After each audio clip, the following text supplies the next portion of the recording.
नमस्कार मित्रांनो, तुम्ही सर्व कसे आहात?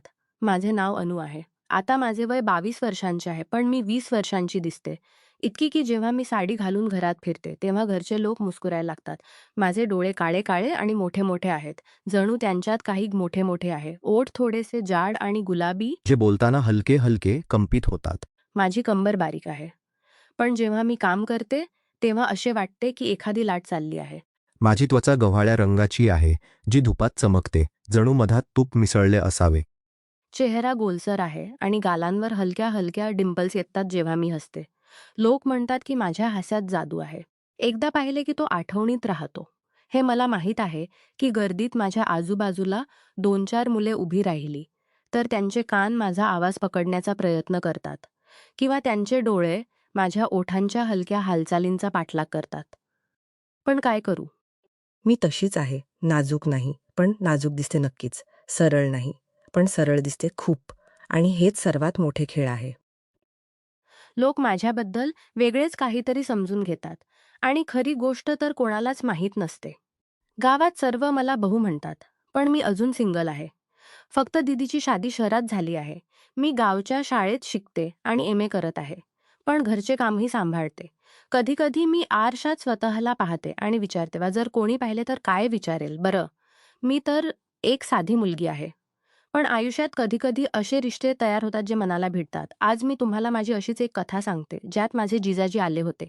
त्यांचे नाव रोहन आहे. ते उंचरुंद स्मार्ट दिसतात आणि शहरात नोकरी करतात. सूटबूट घातल्यावर असे वाटते की कोणी मॉडेल आहे. हळूहळू जणू घराच्या चौकटीवर बसून कोणी जुनी गोष्ट सांगत आहे, चहाची प्याली हातात घेऊन. तर त्या दिवसाची गोष्ट आहे, जेव्हा दीदीच्या लग्नाला 1 वर्ष पूर्ण होणार होते. आमचे घर गावात आहे. गावाचे नाव सरायपूर आहे, जिथे शेती खलिहान आहे आणि लोक एकमेकांच्या घरी येत जात असतात. मी घरात सर्वात लहान आहे. दीदी लग्नानंतर शहरात गेली. जिजाजी पहिल्यांदा एकटे गावी आले. ते म्हणाले की काही काम आहे आणि घरच्यांना भेटायचे आहे. आईने मला सांगितले, "अनु, जिजाजींची काळजी घे. चहा आणि नाश्ता वेळेवर दे." मी हो म्हणाले, पण मनात थोडी उत्सुकता होती. ते आले, गाडीने धूळ उडवत. मी दारात उभी होतो, साडी घातलेली आणि चुन्नी डोक्यावर. ते उतरले आणि मुस्कुराले. अनु, कशी आहेस? त्यांचा आवाज गंभीर होता, जणू कोणी गुपित सांगत आहे.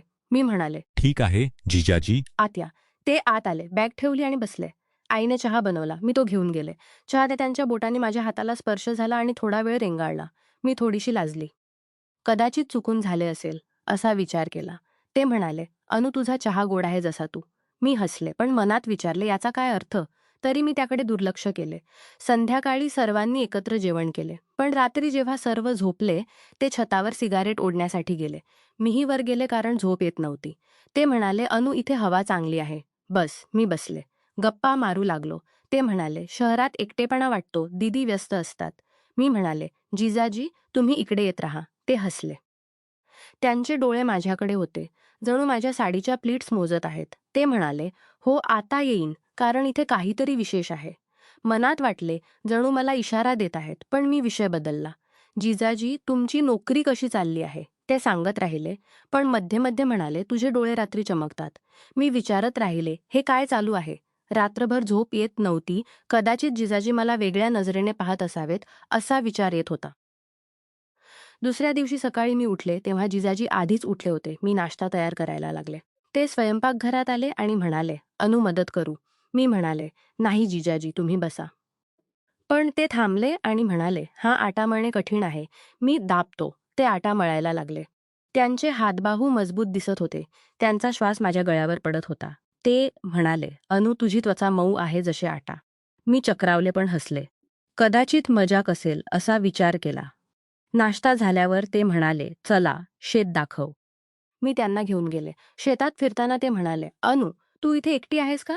कोणी बॉयफ्रेंड आहे का?" मी लाजली आणि म्हणाले, "नाही जिजाजी." ते म्हणाले, "बरं, मग मी काही शिकवतो." माझे मन धडधडले, जणू काहीतरी सांगणार आहेत. पण ते म्हणाले, "म्हणजे शहराच्या गोष्टी." दिलासा मिळाला, पण तरीही सस्पेन्स राहिला. शेतावरून परत तंबरेवर हात ठेवला आणि म्हणाले, "सावध, खड्डा आहे." हात थोडा वेळ तसाच राहिला. त्याची उष्णता जाणवत होती. घरी पोहोचल्यावर मी विचारत राहिले, त्यांना काय हवे आहे? मग दिवस असेच जात राहिले. जिजाजी 1 आठवडा राहणार होते. रोज छोट्या-छोट्या गोष्टी घडत. एक दिवस मी कपडे धुवत होतो. ते आले आणि म्हणाले, "अनु, ही शर्ट धुवाना. मी ती घेतली. पण ते म्हणाले, थांब मी मदत करतो. ते पाण्यात हात घातले आणि माझ्या हाताला स्पर्श झाला. ते म्हणाले, तुझे हात लहान आहेत पण मजबूत. त्यांचे डोळे माझ्याकडे होते, जणू काही वेगळेच सांगत आहेत. मी म्हणाले, जिजाजी तुम्ही जा, मी करीन. पण ते थांबले आणि गप्पा मारत राहिले. संध्याकाळी आई म्हणाली, अनु, जिजाजींना गाव फिरवून आण. मी त्यांना घेऊन मंदिराकडे गेले. रस्त्यात ते म्हणाले, अनु, तुझी चाल चांगली आहे. जणू कोणी डान्स करत आहे. मी हसले, पण मनात विचारले का लक्ष देतात. मंदिरात पूजा केली. ते माझ्या जवळ उभे होते, त्यांचा हातबाहू माझ्या स्पर्श होत होता. ते म्हणाले, अनु, तुझा सुगंध मंदिराऊ इच्छितात. परत येताना ते म्हणाले, उद्या काही विशेष प्लॅन आहे. मी विचारले, काय असेल. दुसरा दिवस आला. जिजाजी म्हणाले, अनु, आज घरचे काम एकत्र करूया. मी तयार झाले. सकाळपासून संध्याकाळपर्यंत आम्ही एकत्र होतो. ते भाज्या कापत, मी पोळ्या करत. मध्ये ते म्हणाले, अनु, तुझ्या बोटांना लांब आहेत, चांगले वाटते स्पर्श करताना. मी चक्रावले. जिजाजी ते हसले आणि म्हणाले, म्हणजे भाज्या कापताना. पण मला वाटले की यात दुसरा अर्थ आहे. दुपारी आराम करताना ते म्हणाले, अनु, थकली आहेस का? पाय दाबू. मी नकार दिला, पण ते आग्रह करू लागले. त्यांनी माझे पाय स्पर्श केले आणि हळूहळू दाबायला लागले. उष्णता वर चढत होती. वाटले की काहीतरी होणार आहे. पण तेवढ्यात आई आली आणि ते थांबले. संध्याकाळी ते म्हणाले, अनु, रात्री छतावर भेटू, बोलायचे आहे. माझे मन जोराने धडधडले. आता काय सांगणार असतील. रात्र झाली आणि मी छतावर गेले. ते आधीच तेथे होते. ते म्हणाले, अनु, जवळ बस. मी बसले. ते म्हणाले, तू मला आवडतेस, दीदीपेक्षा वेगळी. मी थांबले. म्हणजे ते डोळे जवळ आले आणि हात पकडणार असे वाटले, हे तो मोशले. मी मागे हटले आणि म्हणाले, जिजाजी हे चुकीचे आहे. ते हसले आणि म्हणाले, थांब, अजून अपूर्ण आहे. पण तेवढ्यात वारा जोराने वाहू लागला. आम्ही खाली आलो. सस्पेन्स आणखी वाढला. मी रात्रभर विचारत राहिले. पुढच्या काही दिवसांत गप्पा अधिक गहन झाल्या. जिजाजी रोज मदत करत पण बोलण्यात इशारे असत. एक दिवस मी पुस्तक वाचत होतो. ते आले आणि म्हणाले, काय वाचत आहेस? मी सांगितले, रोमांस असलेले पुस्तक. ते म्हणाले, अनु, रिअल लाईफमध्ये ट्राय कर. मला वाटले हा इशारा आहे. मग एक दिवस मी घर साफ करत होतो. ते म्हणाले, अनु, तुझी कंबर वाकता चांगली दिसते. मी लाजली आणि विचारले, हे काय? पण ते म्हणाले, म्हणजे काम करताना. दिवस जात राहिले आणि भेटी वाढत गेल्या. ते मला भेटवस्तू देत.